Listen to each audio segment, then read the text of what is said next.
Welcome to another episode of Just More Fix. This is James. With me in this episode is Lacey, Carrie, and Lee. Hey. Hello. You can find us online at justmorefix.com or on Twitter at justmorefix. If you like us, head over to iTunes or Google Play and give us a rating and a comment. In this episode, we're going to sit down and talk with Blood in the Chocolate designer Kiel Chenier. And now, it's time to get our gaming fix.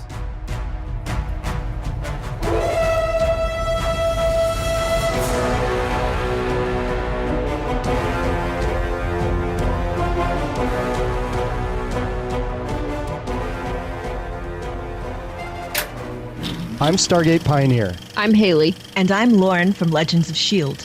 a podcast member of the Gonna Geek Network, just like the one you're listening to now. The opinions expressed are those of each individual. Check out all the other podcasts at GonnaGeekNetwork.com and get ready because geekiness begins in 3, 2. 1. Quick disclaimer on this one before we get to the interview. We recorded this on Skype, so the audio came out really well, but there are some lagging issues here and there where it gets a little digitized in about 2 spots. The audio might be a little bit off from what you're used to from us, but it still did come out very well, which is why it's going out to you guys. Secondly, this is after we played the actual play of Blood in the Chocolate and had a great time doing that, but it was right after HillCon, so we were a little drained and run down, but we still had a great time, and that is probably going to get edited down and released to you guys as well as an actual play, sort of some bonus episodes. And the last part is, just like in our last interview, there is some explicit language in it, so just be forewarned. There's not a lot, but there is a few words here and there. And without further ado, here is Kiel Chenier.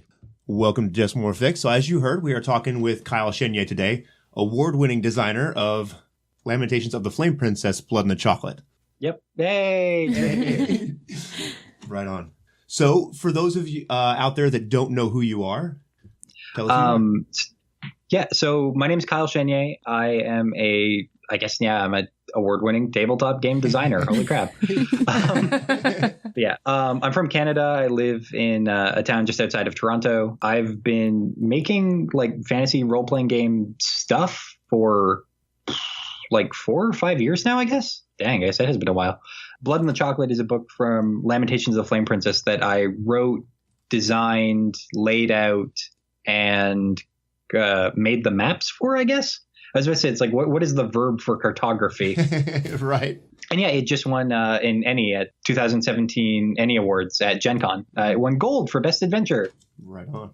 Right on. So you said, do you do anything else, or you're a full-time game designer now? More or less, I'm a full-time game designer. It sort of varies depending on what other work I have. Originally, I was a video editor. I went to school for film and television production, and I do a lot of other kinds of freelance writing and editing on the side as well. Right. It's always interesting because most people aren't full-time game designers. They have some other projects that they're always working on. So I always think it's interesting how people come to gaming and game design. Yeah, it's sort of gotten to the point where like I'm getting enough work through a variety of other sort of game companies and everything that I can kind of do this sort of full-time now. So you said you did some other things before this. What, anything specifically you want to mention that maybe we could check out? Oh, yeah. Yeah, absolutely. So I've self-published a couple of tabletop game adventures that run for, like, you can use them with Dungeons and Dragons or like old school systems like LOTFB or Dungeon Crawl Classics, or basically if it has elves and D20s, most of my stuff will work for it. I wrote a haunted house adventure and toolkit called The Hell House Beckons. Yeah, I'm a huge horror fan, so it's basically all of my favorite sort of pieces of haunted house movies and everything rolled up into one solid adventure.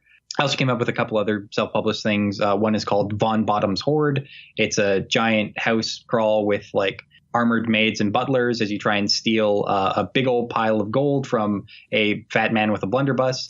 It's a very silly adventure that I came up with for a couple of friends to raise money for their Gen Con trip.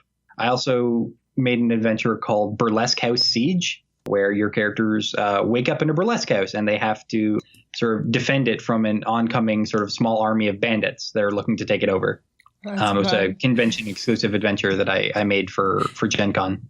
I've written a lot of articles for I do a lot of stuff for 5th edition Dungeons and Dragons. I have like over a dozen articles and adventures for Insider. It's EN World's 5th edition Patreon supplemented magazine. I also just had an article published by Wizards of the Coast for Dragon Plus about their Tomb of Annihilation board game. I can't say much more about their stuff with Wizards of the Coast because maybe stuff, but right. Yeah, I understand. Very cool. So one of the things I always find interesting, how long have you been gaming, and where did you what games did you start playing? Oh man. So compared to a lot of like old school designers, I got a relatively late start. Like I didn't start playing role playing games until like 2010. I think I played a little bit in high school. Like I think I played some version of Dungeons and Dragons in high school, like once or twice. Right. And I was like, oh, this is really fun. And then later on as an adult, I won the 4th edition D&D books in a raffle or something. And I was like, oh, these are cool. I'll learn how to be a dungeon master, and I'll run the game again. That kind of rekindled my love of tabletop gaming. And then shortly after that, I got in touch with some old school designers on Google Plus, Zach Sabbath, Randaldo Madrinian, Jeff Reentz, a lot of people that do stuff for Lamentations of the Flame Princess. Right. I started a blog. I started interacting with a lot of them, playing in people's games, and I discovered old school gaming. Like I never grew up with like advanced Dungeons and Dragons or a lot of the old games that people played in childhood and everything. Like I never had any of that. Right. So I kind of discovered it like way later. What do you play now? Like do you have a gaming group that you play with regularly or anything like that, or? Off and on. With my home group in Toronto, we play 5th edition Dungeons and Dragons. I think that's kind of become like my favorite game system. Right on. It's the one that I think I have the most experience writing for. Mm-hmm. I play in Jeff Reentz, the guy who wrote Broodmother Sky Fortress for Lamentations of the Flame Princess, which also won Judge's Spotlight at me. I play in his weekly dungeon crawl game that uses like sort of a homebrew BX system. And I think it's flail snails. So like my character Rose is a LOTFP specialist. Yeah. Was there ever a choice with the Blood and Chocolate story as to what kind of system you were going to use, or was it always going to be a Lamentations game? It was always going to be a Lamentations game. So the story behind it, how it got made was I've been a fan of LOTFP stuff since James published Vornheim, which was my first LOTFP book. I use it with all my games. I love it. That's how I got to know Zach. James Radji, the publisher of LOTFP stuff, put out an open call for adventures. I was like, hey, send me pitches for a 7,000 word adventure, like to anybody. And I'd been wanting to write stuff for him for like a long time. So I thought to myself, what is the most sort of Kyle Chenier-ass adventure idea that I can come up with? Right. Like, what is the thing that I'm like, no one else would write this? What is the kind of thing that like only I would try and do? And I'm like, I really fucking love Willy Wonka and the Chocolate Factory. Like, it's one of my favorite movies. Right. And I loved the book as a kid too. And I was like, I could take that setup and I could probably turn it into like a pseudo historical fantasy adventure. And I did, and I pitched him Blood and the Chocolate. And I said, yeah, it's a chocolate factory owned by this ruthless businesswoman who is, making chocolate that is also kind of poisonous. And she's has enslaved this sort of monstrous race of people from Peru that she kind of stumbled upon and everything, and has brought them to like a part of Europe and everything, and is forcing them to work in her factory. And James really liked it. And of the pitched adventures, I think mine was the first to come out. That's not to say that it came out really quickly and everything, but like, because it still took a while. But yeah. When we talked with when we sat down with at Gen Con with Raji, he talked about how Lamentations, he kind of cuts you guys as designers loose to sort of do whatever it is that you want, make sure your own voice is heard in there. So in terms of, I guess in terms of a project, was it easier to do? Did you find it more inspiring to be able to have that freedom? Oh my God. Yeah. Like, so compared to working on, so I've done freelancing for a number of different game companies, and some of it came out, some of it didn't. Compared to most other game companies, the freedom of expression, the freedom of like the amount of things that you can do that are very sort of personal to you and stuff, he gives a lot of room to write basically whatever you want, so long as it fits in his sort of world. Right. Because that's the thing. Like, another thing was like, I really like James Radji's and LOTFP's pseudo-historical setting, like implied setting of 17th century Europe. I think that's really cool. Yeah. I'm not like a huge history nerd, but like I did a lot of research for this book because I was like, if I'm going to write for this setting, I want to get a lot of cool historical details in there, and hopefully a lot of it holds up. Whether or not it does is open to interpretation, I guess, because it's also like chocolate didn't exist in that form until like the really late 18th century, and all kinds of other stuff wasn't until like Industrial Revolution, but it kind of works. Well, it also adds to the feel. I don't like kind of the magicalness of it. Yeah. It's not really a word, but like, oh, there's this thing that's not supposed to exist and we're not supposed to have. And it makes it even more sort of like, why is this a thing? So there's a lot of the LOTFP products have this kind of link together. They like when we talked with Raji and Zach, they mentioned that they're sort of like Easter eggs for all the LOTFP fans.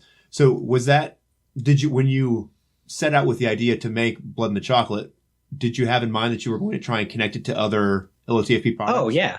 Yeah. So I'm a huge fan of Zach's work and everything. And I thought like, okay, considering who Lucia de Castillo is as a person and personality, what adventure could I tie Blood in the Chocolate into? And I'm like, I'd really love to do it into Red and Pleasant Land because I love that book and I love that setting. And I'm like, oh, wait, no. Okay. She has a mirror, and mirrors in LOTFP, now that A Red and Pleasant Land is out, can connect to the other side of the world and everything, which is Voivodja, which is sort of Zach's like vampire realm.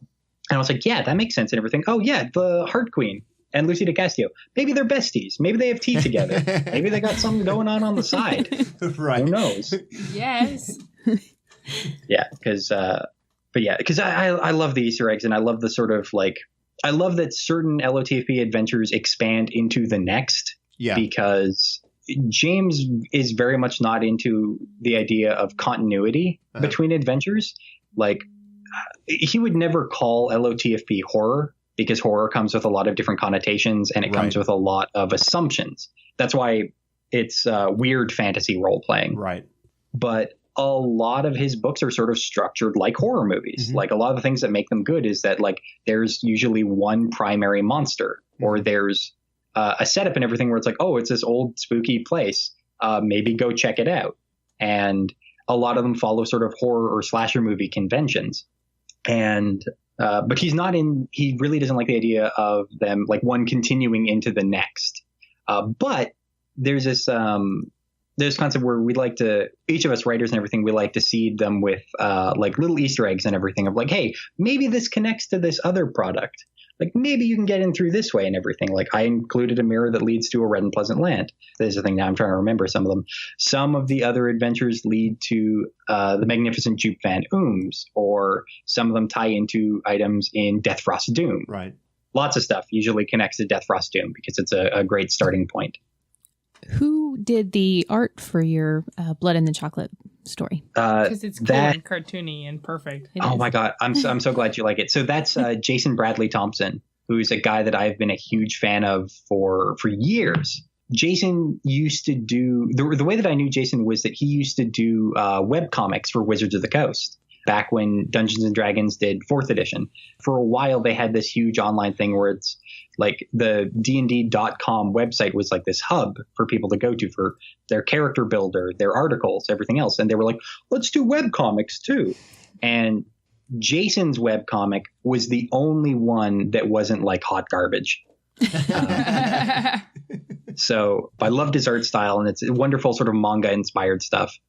He also does brilliant walkthrough maps of classic dungeons. Mm-hmm. And in the PDF of Blood in the Chocolate, there is one of those walkthrough maps. And it's so good, you guys. Oh, my God. Right on. So did you get... But yeah. Sorry, did you get hooked up with him through the Lamentations group, or did you kind of meet him and partner up with him on the project yourself, or how did that relationship end up coming about? So James is the one who knew him because Jason had done a walkthrough map, The God That Crawls, which is another LOTFP adventure. And so they knew each other, and he had wanted to have more walkthrough maps. And he brought James up to me, and I was like, oh my God, James, if you can get Jason to do the art for this, he is the perfect artist. I don't want anybody else. I need him to do the art because, I mean, you know, looking through the book, it's cartoony and it's like, it's slightly anime in just a way that I absolutely adore, but it's also like gruesome and gory and just sort of wonderful hijinks. And yet he captured so many things so well. One of the cool things about a lot of the LOTFP LOTFP. It's kind of hard to get out sometimes. Products is that like the Blood and the Chocolate, the tone of the adventure and the artwork work so well together, just like in Red and Pleasant Land, you know, like the artwork and everything works really well. And Veins of the Earth, I really like that. The darkness from Scratch Princess and what Patrick has done in that one is very cool because like they're all drastically different in style and tone, but the pairings are so good together that really makes them shine even more. Yeah. As like a publisher and a project manager, like I have almost nothing but good things to say about James Radji because he fucking gets it. And he is really, really good at finding artists and featuring artists and paying artists, like proper rates and everything to come up with really great stuff. Not to throw a lot of shade at other RPG products because like I like a lot of other published RPG stuff a great deal. But art is kind of one of those things that a lot of them is sort of lacking in. Yeah. Like with like official D&D stuff and Pathfinder. I like Pathfinder's art a great deal, but a lot of sort of fantasy games art tends to skew towards, you know, generic digitally painted stuff. Yeah. And like that's fine, but it's not very evocative. No, not at all. One of the things that I thought is that I feel like there's a European takeover of RPGs in that with the stuff coming out of LOTFP and Degenesis is one that we got at Gen Con this year, and the artwork for it is just amazing, and the way it's put together. Shadows of Estrin, Symborium, there's so many amazing products coming out, and they all seem to come from, projects that are managed from over there. And I definitely 100% agree that it's just, there's a little something more there that it's not so, I guess, what you would expect. There's a little more creative freedom, I feel like. And that's one of the things that I know that Radji talked about is like letting the designers and writers have creative freedom, and how in a lot of ways that's translated into letting some of these products compete against massive, massive companies and products in the Ennies and stuff and winning lots of them. And when it's a fan voted contest, that's really, really impressive when you compare, I guess, like the market share of like a D&D 5th edition or a Pathfinder to some of the other, companies that are out there. It's just crazy. Yeah. Well, it's also, so speaking as someone who's freelance for a lot of different companies, the amount of back and forth that people on a project get with LOTFP stuff is huge. Like Jason Bradley Thompson, the artist and everything, like him and I had a dialogue about this. Like we were sharing concept art back and forth. Like I do illustration on the side as well. And like my self-published books are all self-illustrated as well. Like I do everything with those books. For Blood and the Chocolate, like I came up with a lot of concept art and a lot of ideas. I'm like, dude, this is how I want to work. This is what Lucia looks like. This is like her outfit. These are how sort of I envisioned the pygmy monsters and everything in there and all these other details. And I sent him like reams of inspiration and concept art, and he came up with his own stuff as well. And we went back and forth on it. In the section of the adventure that you guys play, you guys didn't actually encounter the pygmies. Jason was the one who came up with this wonderful concept of them having these sort of large, misshapen cocoa bean heads. Like traditionally, like when I came up with them, they were a lot more sort of goblinoid. Like they were sort of like lumpy and misshapen. They had huge, big eyes and everything. But other than that, they were just sort of vaguely humanoid. He came up with this wonderful detail of them having these big old cocoa bean heads. And it's so good and creative and evocative, and I love it. And I'm like, that made that monster so much cooler. Right. And it is 100% the artist on that, and he deserves full credit for that. Can I ask why you decided to make your core villain female instead of the classic Willy Wonka male character? Because I think on one hand I wanted, I love villainesses. Like I love women villains and everything. Like they're some of my favorite. Like going back to Disney and everything, like that stuff's amazing. It was also sort of a character that I wasn't seeing a lot of in RPGs. Like from my experience, there aren't a lot of women characters that are sort of like poised to be sort of interesting and maybe not nuanced, but sort of like well-rounded sort of characters. Right. And also like she's fat. Yeah. I'm sorry. Yeah. Well, I mean, that was another thing. Like that's like, I wanted a character who was like decadent and opulent, but not oafish. Like there's a lot of sort of like fat stereotypes that go along with that. And I wanted to sort of subvert those a little bit, because she is a beautiful, refined, and classy villain. like Patrick Stewart, the guy who wrote Veins of the Earth. When he reviewed Blood in the Chocolate, he said that Lucy DiCastillo reminded him a lot of like Javier Bardem's character in Skyfall, the James Bond movie. Okay. And that was huge for me because I was like, okay, yes, that's exactly what I wanted with this. Like I wanted this sort of like this devious and calculated, but ultimately also very greedy character who can be won over with charm. And I want her to be a woman just because like I wanted more women characters in the stuff that I write. Like most other adventures I write are filled with women characters, gay characters. A couple of my adventures have trans characters as well. Like I'm openly bisexual and I get a lot of flack for including like as the Tumblr kids would say and everything, like, you know, putting in more gay shit into my stuff.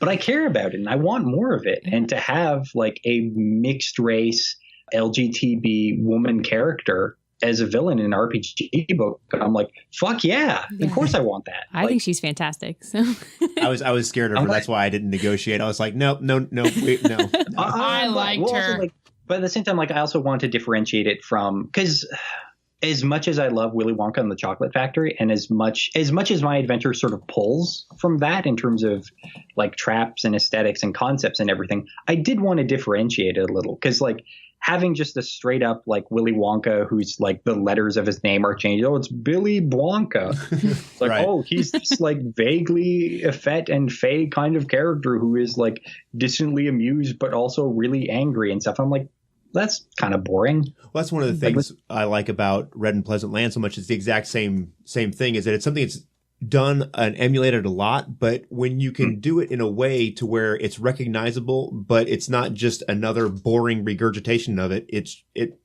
just makes it amazing and awesome. You know, it makes it original in a different kind of way. I don't know if that makes any sense to say at all. But No, that makes total sense. Sorry, you were about to say.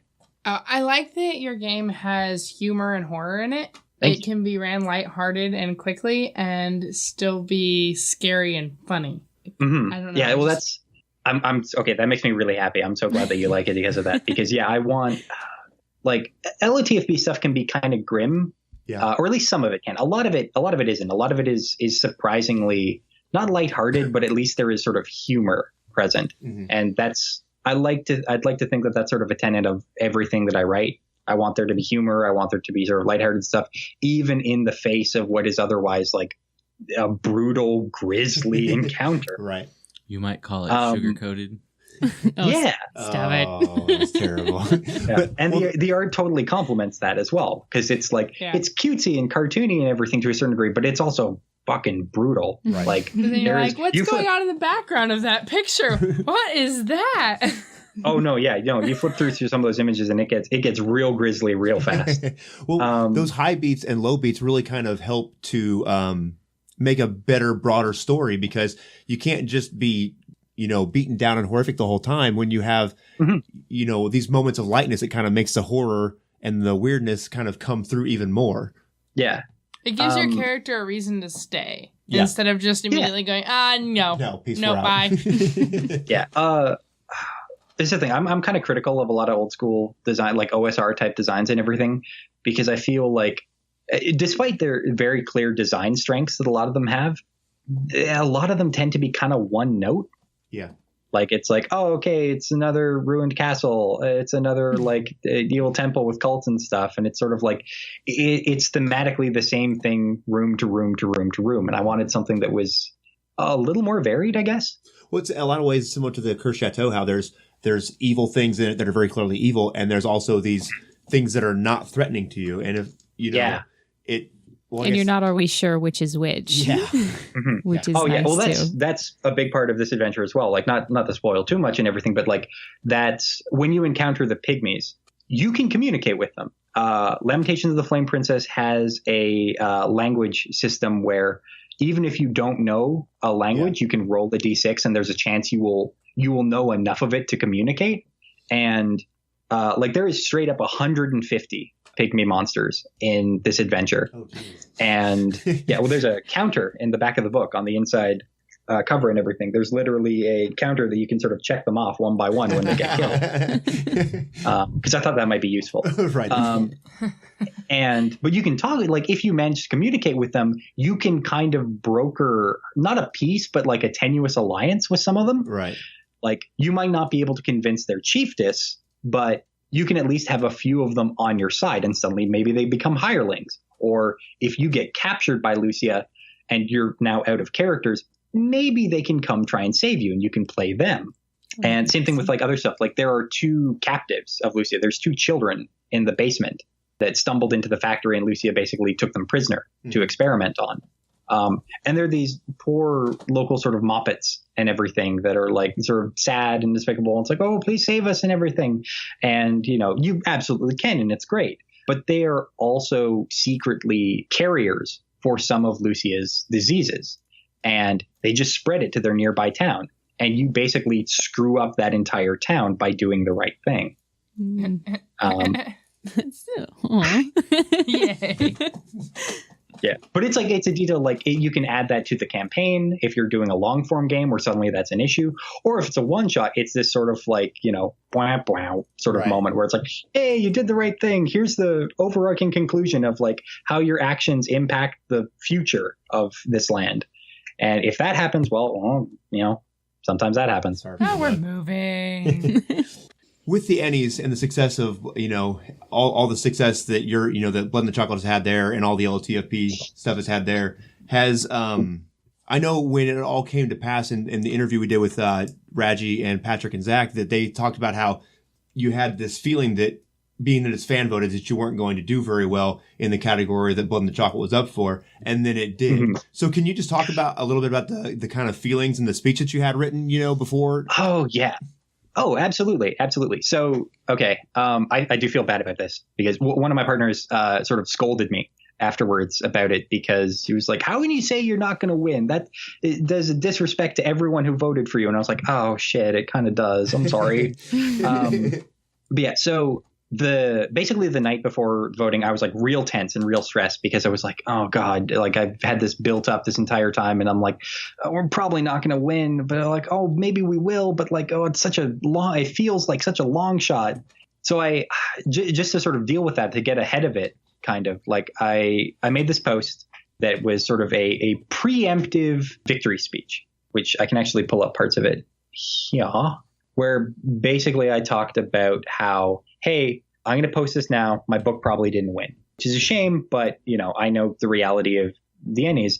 There are some indie darlings that got nominated, like Tales from the Loop was in a lot of other categories. And it won a lot of other categories because people loved that that book.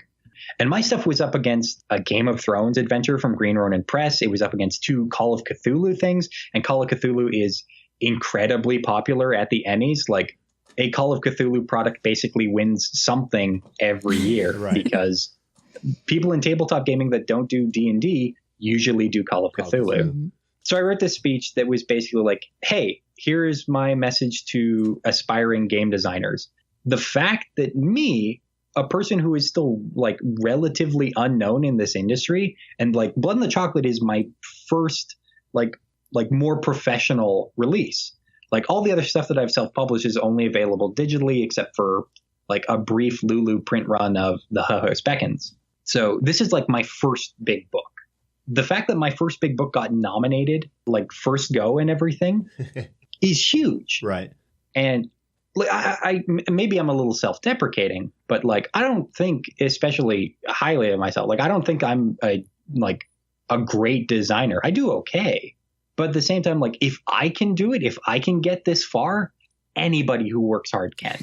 Like if you have an original enough idea, and if you are willing to work on making a game that is better organized and more useful and more visually appealing than other people, like the bar is set kind of low. Like I was not professionally taught how to make these books. I learned it all on my free time. Mm-hmm. Like I learned Adobe InDesign because I laid out this book too. Right. Like I learned that in my spare time. I learned how to write and to freelance and everything, basically at the behest of people who liked my blog. And they were like, you should do this professionally. And I was like, oh, okay, I guess I should. So yeah, like people can make like legit good side money doing this job. And it's another thing that I talked about it is that a lot of people don't like this book. Or at the very least, there is a minority of very vocal critics. Yes. To everything that LOTFP puts out because it's 18 plus explicit content. Which I think there needs to be more of, because I love the adult setting. Agreed. Yes. There are things that I want to roleplay because I can't do them in real life, so make more books for me. Yes, please. Oh my God. Like, because that's the thing, like everything is written for tabletop role-playing games. Everything is written with an implicit PG-13 rating because Dungeons and Dragons was originally made for kids. Right. Like it's like 8 years old and up. And that was its original target audience. And then the people who like that game grew up. Yes. And most people that play the game now are adults, or at least are like legally adults, like 18 years and older. Like everyone I know that plays these games are usually, they're in their early or mid 20s like me. So like it always feels silly that we're still writing stuff that is capable to be run for children when none of us are. And like, there's a lot of awesome stuff you can do with like an R rating. Yeah. Like there's incredible opportunities that are afforded to you. And if you're a weird dude like me who loves horror and like horror movies and things, like, fuck yeah. I'm going to write some really cool, messed up stuff. I think a lot of the older games that we're playing, like the Dungeons and Dragons and the stuff like that, is all more informed by the fantasy genre. And a lot of the literature that's existing in that is written at that same kind of youth novel level, as opposed to like the horror where it's like, I need something darker. Like, I'm not 12. Well, it's just like when I first started gaming, I started with 2nd edition D&D, and I started with reading the Dragonlance books. And while I still love them to this day, it's not exactly what I want now in my, late 30s, essentially. It's just, I look back at it fondly and I love it. And we have games going with our oldest son that involve Dragonlance, and it's great, but I feel like at his age, that's what he wants. But when we game at our table, that's not at all necessarily what we want. And it's nice to see, I guess, people that are willing to produce products that aren't necessarily designed for the mass market. And it's like adult games made for adult gamers, I guess. Is that? Absolutely. Yeah. Oh, and I would also say like I think like Zach or as you said in that interview as well, like sort of explicit versus adult. Yeah, because I have written a lot of immature stuff that is also explicit. Right. Like I'm no stranger. I would never qualify any of my stuff as like mature. Well, that's I don't know that there's not really a good word for it. I think just mature meaning, not a child. When you say explicit, I feel like that comes with a certain kind of baggage too that isn't really exactly what it is either. I don't know what like it needs its own word. I don't know what it would be, but yeah. Adult content is a good way of doing it. Like I always describe role-playing games in terms of their content in terms of like movie ratings. Right. Like something is PG-13 versus rated R, or PG, or that's just PG-13. And I guess it just goes all the way up to rated R. I don't know if there's one thing in between there. No, but it's not. No, those are but yeah, like there is absolutely a market for things that are written and intended for adults to play with other adults. And the downside is that there are a lot of people that are vehemently against that for whatever reason. Well, I think part of it might come back to I think I lived through the Satanic Panic way back in the day, and my mom told me I watched Oprah, you can't play Dungeons and Dragons, it's all terrible. And I wonder if it might be a feeling that with all this like adult or explicit material, however you want to phrase it, that you might have that thought process tapped into again and be like, oh, don't play these for RPGs. They're so terrible. It's got this, I don't think that's it at all. We're getting too comfortable with this other side of our psyche. Maybe we should stop doing that. We did talk to that lady that was totally against playing the Nazi genocide doctors. And I think maybe some of the concern might be that we're tapping into parts of our collective consciousness that are not great. Like, so what I would say is that the thing that bothers me is that these are books that are, or when I'm speaking of like Lamentations of the Flame Princess products, these are books written specifically for an adult audience. Right. It says that, usually it says that on the cover. So it's sort of, each book comes with this sort of implicit and often explicit warning of like, hey, this is for adults. You have been warned. And in addition to that, and a lot of them, I don't think I did in Blood the Chocolate. I wish I had. A lot of them also come with the equivalent of sort of content warnings where it's like, hey, this book contains these themes and these actions and these ideas. If your players are not cool with that, change them, alter them, tailor them however you want. It's your game. You can do whatever you want with it at this point. But do keep in mind that's in there. Right. And if your players aren't cool with that, like, you know, your players' enjoyment, at least for me as a writer, this is me saying this, your players' enjoyment is important. And like, they're your friends and your colleagues, and you should, you know, be considerate to them. Yeah. And don't run something that they're not comfortable with. But at the same time, they also need to be able to say, hey, I'm not comfortable with this specific thing. So maybe don't have that in a game because I will be uncomfortable or upset.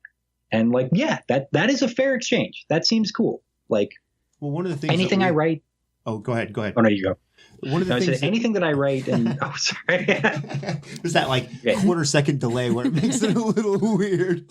Well, no, one of the things that we always talk to, and I always tell people when I'm recommending things for new gamers on whether it's in person or on forums, is that if everyone around the table is having fun, then you're doing it right. So if there are things in the adventure or whatever that you don't like, then just take them out. It doesn't mean you have to throw the whole baby out with the bathwater, because absolutely there are certain pieces of like setting books, like a big setting book, right, that I just don't like and aren't for me. But it doesn't mean I get rid of the entire thing. And I feel like there's this impulse to just get rid of all of it because of one small thing. And I can't think of any product that I like every single piece of it, you know?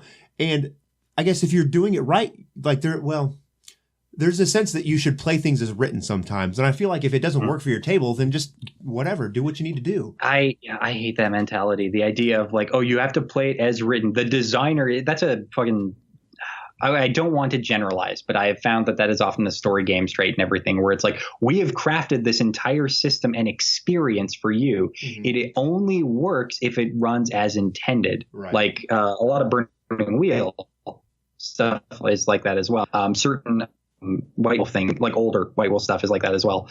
And it drives me mental because I'm like, as soon as you have, if you buy a book, it's yours.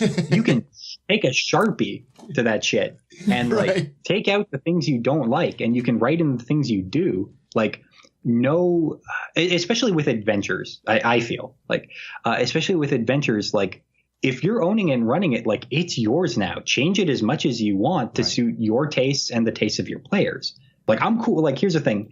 Reynaldo Madrinian, wonderful guy. He's writing a game called Break. It's very anime inspired, very sort of video game inspired. It's amazing. Check it out.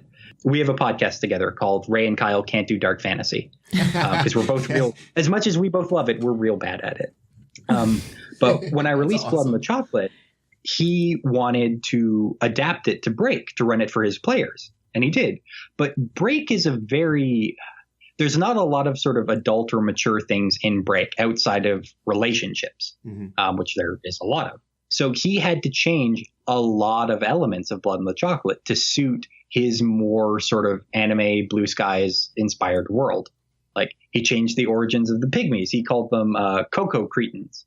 Because the thing is, they do a lot of really messed up things, like in their sort of village and stuff. Like, you, depending on the random table roll, you can stumble upon some really horrendous stuff.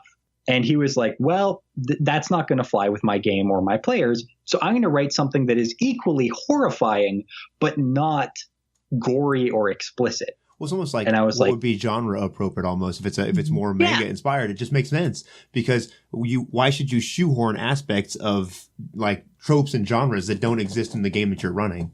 Yeah. And if you're listening to this and if you haven't tried any Lamentations of the Flame Princess products and everything, one thing I really like about them is they're usually really simple, and you can adapt them to most other game systems that, you know, use a D20 or have like fantasy classes like Dungeons and Dragons. Right. I've adapted this.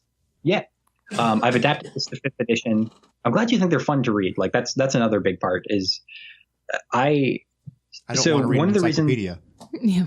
That's really what it One- comes one of down the to. Dungeons don't need to be at Chilton's. Yeah. My God. So I have a lot of pet peeves when it comes to role-playing game books, and organization of information is a huge one for me, because as much as I like tabletop role-playing books, I'm not a huge fan of reading through them. They're always so freaking long. Yes. And they're not. Zach made a wonderful point a while back. I think it was on your podcast, where he said that role-playing game adventures are like cookbooks. They're meant to be used under duress, like under fire. Yeah. They're too intimidating. You're not going to make that recipe. Yeah, exactly. Like I get press copies of Wizards of the Coast stuff, and I used to review them. Like I still cover them and I post about them and everything, but I used to do these big illustrated reviews on my blog. And I would constantly harp on the same thing over and over. Like, this book is hard to use. Like, it is difficult for me to flip through this on the fly to get information I need while running it. It assumes that you are doing, before every session, you are preparing an hour or more to take notes and memorize things. And it's that sort of like, this is intended for like younger people, like teenagers and stuff, because teenagers have time on their hands. Like summer vacation, everything. Like, yeah, you have time to read through a huge setting book and absorb it. I'm not that age anymore. I'm an adult. I'm going to be 30 soon. Like, I don't have time for that. Well, so I designed Blood in the Chocolate to be as easy to use as possible. Like the inside covers and stuff, like I put cheat sheets and tables and like maps and all kinds of other stuff, so that you were never a few like flips away from the important info you need. Well, they're also very concise without being. You get all the good stuff and none of the extraneous bullshit that you do not need. Oh my God. Well, like that's my I think that's my favorite aspect of like every Lamentations book, is that like all killer, no filler. Well, like that is ultimately what they are about. The production quality is so high that it costs a lot to produce the book. So any extra fluff that doesn't need to be there just costs you more and more money to produce. So you really, it's distilled down to really the essence of what you need to run and play the game. And I really feel like you could pick up a Lamentations book and be running it from zero that day. Whereas if you got, regardless of what system it is, a player's guide and a GM's guide for any other game, it's going to take you days, weeks, months to be able to really be up to snuff to run. I recommend LOTFP to all kinds of people as an entryway to more of your fantasy classic D&D style role-playing. Whether you move into 3rd edition, like with Pathfinder, or 5th edition, it emulates those so well, and the flavor is there, and it's so easy to start. It almost makes me a little sad, though, as a player when you're in that game, because you don't appreciate how awesome those books are because you're not allowed to look at them. But then at the end, you're like, oh, let me see this. I want to look through it. This is so cool. Yeah. Oh, well, I mean, this is the thing. Like, because like while we were playing, like I was showing you pictures from it. Like one thing that I push a lot of people to do, and I know there are a lot of designers where, in other role-playing games, a lot of text and page real estate is given over to like read aloud text, where it's like, here's a paragraph Box text describing what's going on in a room, like all its features and everything. And then beside that, or later on in the book and everything, there's a picture of that room, or there is a picture of a monster. And it's like, skip the description, show the picture. It will save you time. Right. And your players will have a much better understanding of like, oh, that's what it looks like. Okay, so there's that details, and oh, look at that. Okay, yeah, all right. Oh, that monster's got weird sucker parts and tentacles and things. Like, well, watch out for those. Well, it also frees up that space that you would use for that box text to put other interesting details in other parts of the dungeon that don't involve those pictures, or like the adventure or whatever. So a big part of LOTFP stuff is that like the art needs to do double duty as game aid, which in a lot of modern RPG stuff, okay, except for like monster manuals, like not a lot of modern art in adventures and stuff actually does that. It's like throwaway battle scenes, or like throwaway illustrations of like, oh, here's the enemy doing something creepy with a spell and stuff. And it's like, does that spell come up and you can show them and everything? It's like, well, no, not exactly. It's like, well, why? Like, save yourself the time and the money and the effort and everything, and have the art, be kind of woven into things. So yeah, but I'm also like a design nerd type person, so like I care Well, it shows so in a lot of freaking the much about products. this stuff. Yeah. That's one of the things that Patrick, touched on when he worked to put together Veins in the Earth, is that simple information design will really improve the use of the book. And I feel like the easier it is to use, the more it's going to get out there and the more it's going to be in front of people, and it's going to help grow everything. So what is it that you're working on now? Like what's coming up after Blood in the Chocolate? That is an excellent question. So there are 2 books I'm working on for Lamentations of the Flame Prince. I'm doing the layout and the cartography for them. I didn't write them. I'm doing the layout for a book written by Zarkov Kowalski, who did Scenic Dunsmith for LOTFB. We've got that one. And I'm also doing the layout on a book by Courtney Campbell, who does an amazing old school game blog, which unfortunately I cannot remember the name of because I'm terrible. I'm so sorry, Courtney. We'll look it up and yeah, link it. I'll track it down and link it in the show notes. Right on. Yeah, but they have adventures coming up that I really need to finish the layout on. I'm working on some personal stuff. I've had my own sort of fantasy heartbreaker game in the works for like a couple years now, and it was called Snow Witch Shield Maiden. It is it's been sort of a D&D like fantasy game where one of the core pillars of the game is romance and relationships, where because that's whenever I play Dungeons and Dragons, invariably my character or other people's characters or other stuff will, romance an NPC or another player character, and just, things get kicked off because it's fun and it's a good time. Well, it's a big part of the genre. It's a big part of what people do in life. It's like the most neglected area of role-playing in a lot of cases. Like especially with 5th edition Dungeons and Dragons right now and everything, like with the amount of live games that go on and like the live series, or not live series, but like the actual play games that are put up on like twitch.tv and everything. Like, yeah, romance and flirting and like relationships and stuff are a huge part of those games because they're fun to role play and they're engaging and they build better role playing and stuff.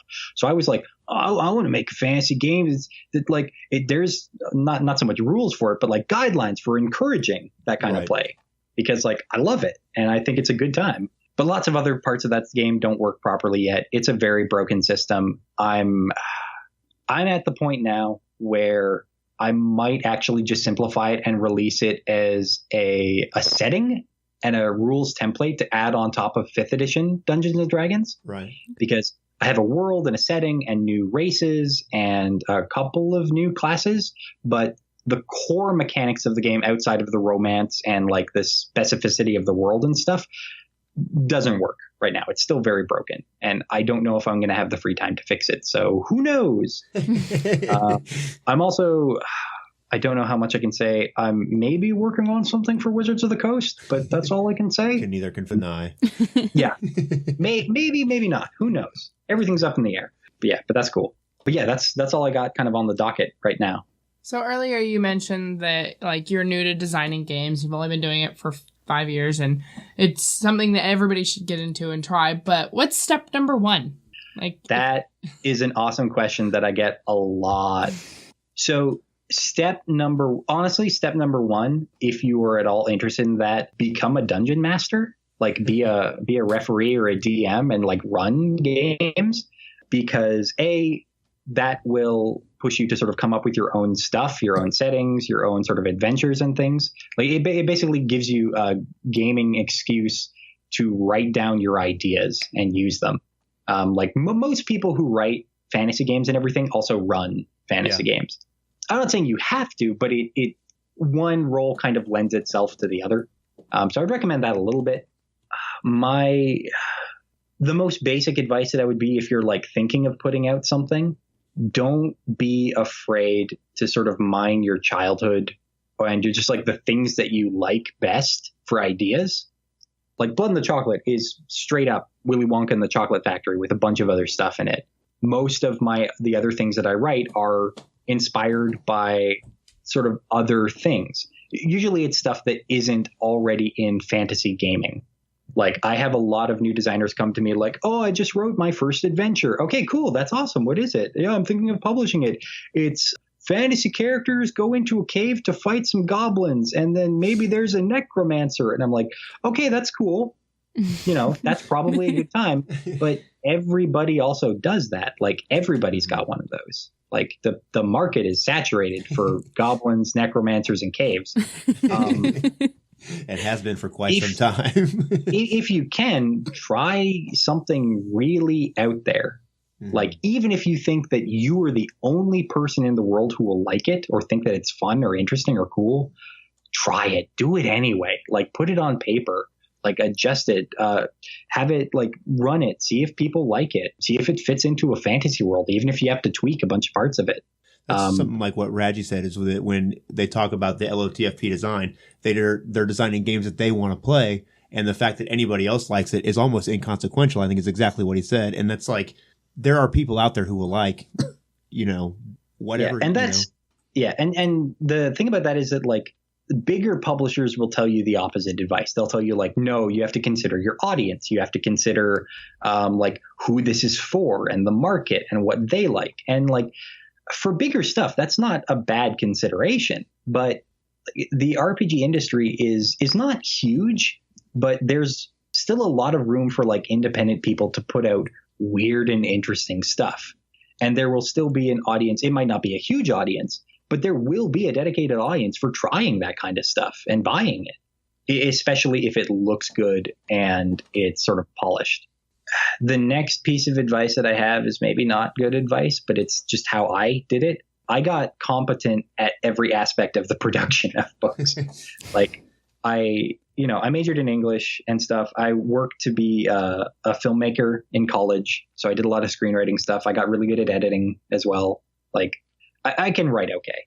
And some of that does take practice and stuff. But after that, I learned how to lay out books in InDesign and, like, Adobe programs. I learned Photoshop. I was pretty good at drawing, but I learned how to draw digitally so I could do, like, stuff for online content and books like this. So if you are an independent person wanting to put out your own book and stuff, don't be afraid of learning new programs and learning how to do this stuff yourself. Because if you don't want to do the layout and you don't want to do the art and you don't want to deal with, like, the publishing and everything, if you want your product to be okay and everything, you kind of got to pay other people to do that. And that's usually out of the field for a lot of people, because they're like, oh, I can't afford that. And it's like, that's why a lot of people don't publish. It's because, like, good artists are expensive, and layout artists are less expensive, but still very important. And, like, also editors. So, like, self-publishing, once you have all that done, is fairly easy. Like, Drive-Thru RPG, Lulu for print stuff. Like, it's never been more accessible now than it ever has been. And that's why I've been kind of pushing people to, like, try it. Like, even if it ultimately doesn't really work out and everything, the fact that you made something that other people might take a look at is huge. Well, then the other thing is that as you produce something, the first thing you set out to do may not be the best, but the second thing and the third thing and the fourth thing, you grow and get better.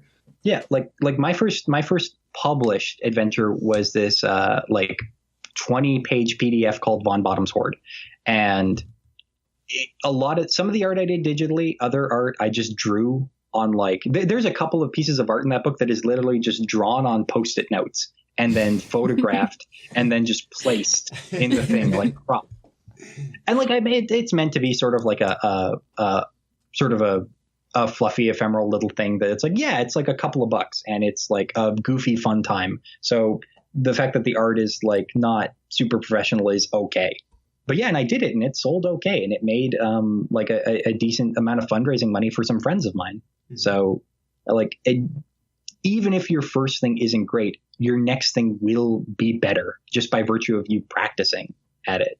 Like, it is an iterative process and it is hard, but you will get better at it and more people will sort of, pay attention. I'm fortunate that I have, like, a little bit of a following. I have a Tumblr called Dungeons and Donuts. It's like my main blog. It's where all my stuff goes. And I've got a decent following on there. So, and I did that for a long time. Yeah. So that's another thing. If you want to get involved in, like, publishing stuff, have a blog, have a social media presence, get on Twitter, like, make friends with other designers, make friends with other artists and stuff. Like, it's maybe a little scary and it seems like it's a little impenetrable, but like if you're friendly and engaging on social media, like that can often be a foot in the door.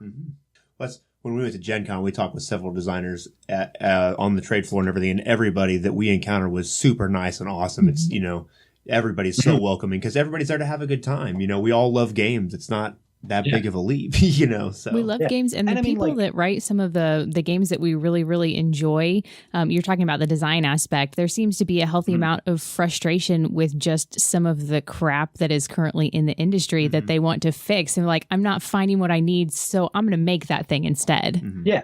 So yeah, a lot of the motivation to make stuff in games is just like, it's the same reason like people try to put out their own sort of fantasy heartbreaker games all the time. Is like, man, Dungeons and Dragons is great, but it's not doing exactly what I want it to do. Yeah. I should make my own game that does. And that's a worthwhile aspiration. Like me and Reynaldo and a couple other people in this community and everything, we're like, yeah, fucking, we can never have too many of those games because it gets people thinking about it and it gets people making stuff.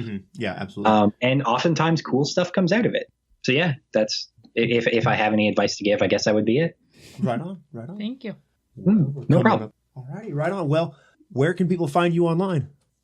So online, I'm on Twitter. I'm at Kyle Chenier, capital K, capital C. My main blog is Dungeons and Donuts. It's just dungeonsdonuts.tumblr.com.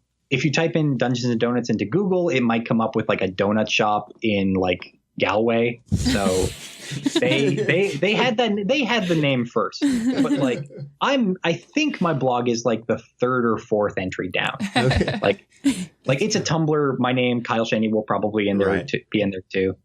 Yeah, that you can also occasionally you can find me on Google Plus. It's where the DIY D&D community kind of talks and talk shop. Right. I think that's predominantly where I am. Yeah. So that's where you can check me out. Also, so right now, Lamentations of the Flame Princess is having a bundle of holding sale. Yes, we've shared that on Twitter. So actually, for like $14.95, you get 6 LOTFB PDFs, which includes Blood and the Chocolate. Right. Which is it a steal. Also includes, the bundle of holding, I feel almost guilty getting it sometimes because I'm like, oh my goodness, there's so much here, But no, it's all good. It's all good. I mean, I'm fairly certain that like I get a kickback from that too. But like it's got Carcosa, which is a really cool setting book. Island Dungeon of the Unknown, The Monolith from Beyond Space and Time, that one's written by James Radji, and holy shit, it's good. Is it like real brutal? You get the core book in PDF, which is really good. The art in it is fantastic. You also get the re-release of Death Frost Doom, which is one of the best adventures to start a campaign in, provided that characters survive. That's a problem in Lamentations. A feature, I guess, rather, not really a problem, I guess. But yeah. Is there anything else that you to plug or to mention to anyone, or? Not that I can think of. I feel bad now because there's probably like a couple of things if you're like, oh, pay attention to this. Oh, I'm coming up with this awesome thing, but I can't think of anything. That's right all now. good, man. So I think it's all good. Well, we'll link to everything that we mentioned here in the show notes, and just want to say a really big thank you for sitting down with us and talking with us today. And also, if things come out right and work out right, there will be an actual play that we will be posting of Blood and the Chocolate that we had an amazing time. I can't say enough good things about it. It was a great time. Thank you. You made my month. Yeah, it was really, really fun. I'm so glad. I'm glad you guys had a really good time with it. I was so excited. This is the most excited I've been to play a game in a long time because I love Charlie and the Chocolate Factory. Like, I read all of Roald Dahl's books when I was a kid, and I was stoked to do this. I was at a meeting when I got the text saying this would happen, and I screamed out loud. And then everyone said, what's going on? I said, I might be playing a game with the designer, and they're like, oh. Okay. She actually just finished reading the Chocolate Factory book to our children. All right. Right on. So yeah, thank you so much. Stuff is fantastic. The point of that. Right on. So no problem. If you're interested, actually, this is one thing I can plug. If you're at all interested in my book, but you're not sure about paying the money to buy it yet and everything, I'm like, come on, it's not too expensive, get it. But if you're curious about it, if you go to my blog, Dungeons and Donuts, and you search Blood and the Chocolate, I've released a couple of essay series about it. One goes into the inspirations for it. So talks a lot about like just a lot of the different design and ideas and everything behind Charlie and the Chocolate Factory, and then the 1971 film. with Gene Wilder. Right. There's also a 6-part series about the making of the book, from pitching it to its final publication, where I get into a lot of the nitty-gritty stuff of like what went wrong, what were some of the concept ideas, how I almost screwed up this book like 3 or 4 times. It's very good. I saw it and I went through it and read but it. it turned it's very out cool. Yeah. Excellent. Very cool. Well, right on. Thank you again so very much for your time and sitting down and doing this with us and everything. No problem. Really, Thanks for having me on. really, really highly recommend Blood in the Chocolate. God, I can't think today. I'm burned out from all the It's gaming okay. we've It's done late. over the weekend. So check out Blood in the Chocolate. It's a great game. We had a lot of fun with it. And anything else that produced by Lamentations of the Flame Princess and Kyle does, we've just huge fans and had a great time. So really, really big thank you from us for taking the time with us. Yeah, no problem. Thanks again, you guys. No problem. Thank you. All right. Bye. Bye. Adieu.